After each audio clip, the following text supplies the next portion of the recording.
श्रीमद् भागवत गीता के 14वें अध्याय को प्रारंभ करते हैं और पुनः निवेदित करता हूं कि स्वयं को ज्ञान का अर्जन करने वाली आत्मा निश्चय करें और समझें कि स्वयं परमात्मा मुझ अर्जुन आत्मा को गीता सुना रहे हैं। 14वां अध्याय।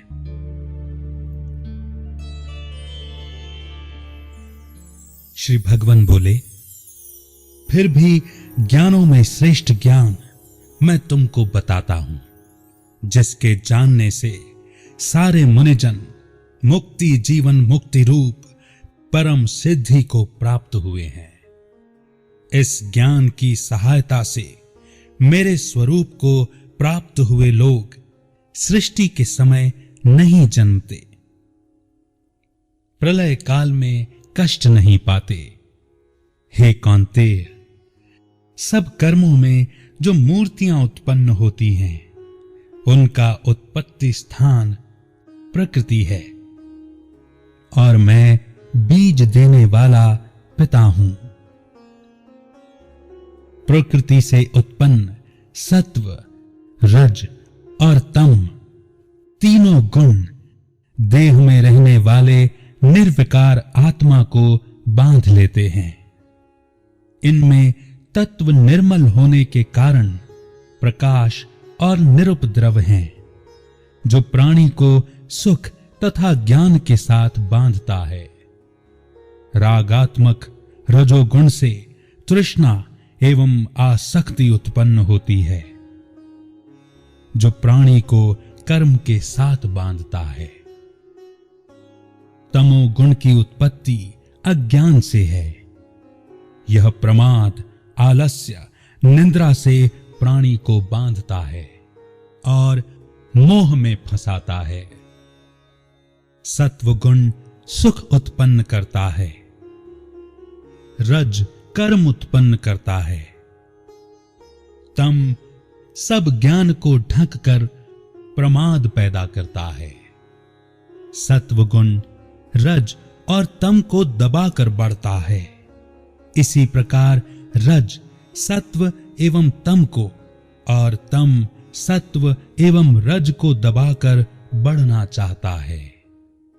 इस देह में इंद्रियों द्वारा जब ज्ञान का प्रकाश उत्पन्न हो, तब समझिए कि सत्व गुण की विशेष वृद्धि हुई है। रजोगुण की वृद्धि में लोभ, कर्मों का आरंभ, अशांति और इच्छा उत्पन्न होती है। तमोगुण की प्रबलता में अविवेक, प्रमाद एवं मोह ये सब होता है। जब देह को सतोगुण के उदय में मृत्यु प्राप्त होती है, तो वह ज्ञानियों के प्रकाशमय लोक को पाता है। रजोगुण के उदय से मरकर कर्मों में आसक्त मनुष्य जन्म लेता है और तमोगुण के उदय में मरा हुआ मूढ़ योनि में जन्म पाता है। सात्विक पुण्य कर्म का फल भी सात्विक कलंक रहित होता है। राजस कर्म का फल दुख और तामस कर्म का फल अज्ञान है। सत्व से ज्ञान उत्पन्न होता है। रज से लोभ तथा तम से प्रमाद, मोह एवं अज्ञान की उत्पत्ति होती है। सात्विक पुरुष को उत्तम, राजस को मध्यम और अधम तामसी लोगों को नीच गति अर्थात मृत्यु प्राप्त होती है। जो देह शरीर में उत्पन्न होने वाले सत्व, रज, तम इन तीन गुणों को जान लेता है, वह जन्म, मृत्यु, बुढ़ापा और रोग से छूटकर मुक्ति पाता है। अर्जुन ने पूछा, हे प्रभु, कैसे मालूम हो कि अमुक मनुष्य ने तीनों गुणों को पार किया है? उसका क्या बर्ताव है? किन उपायों से वो तीनों गुणों को त्यागता है? हे प्रिय, हे पांडुनंदन, उदासीन मनुष्य के समान, जिसको सुख दुख समान है और गुणों के कर्म होते ही रहते हैं, यह जानकर जो निश्चिंत रहता है और कभी विचलित नहीं होता, जिसको प्रिय और अप्रिय, निंदा एवं स्तुति समान है, जो धीर है, जिसने सभी बखेड़े छोड़ दिए हैं, उसे गुणातीत कहते हैं, अर्थात जो गुणों के प्रभाव से पार चला जाए। जो अनन्य भक्ति से मुझे स्मरण करता है, वह इन 3 गुणों को जीतकर ब्रह्म भाव को पाता है, क्योंकि ब्रह्म विकार रहित मुक्ति तथा सनातन धर्म के अखंड सुख का भंडार मैं ही हूं।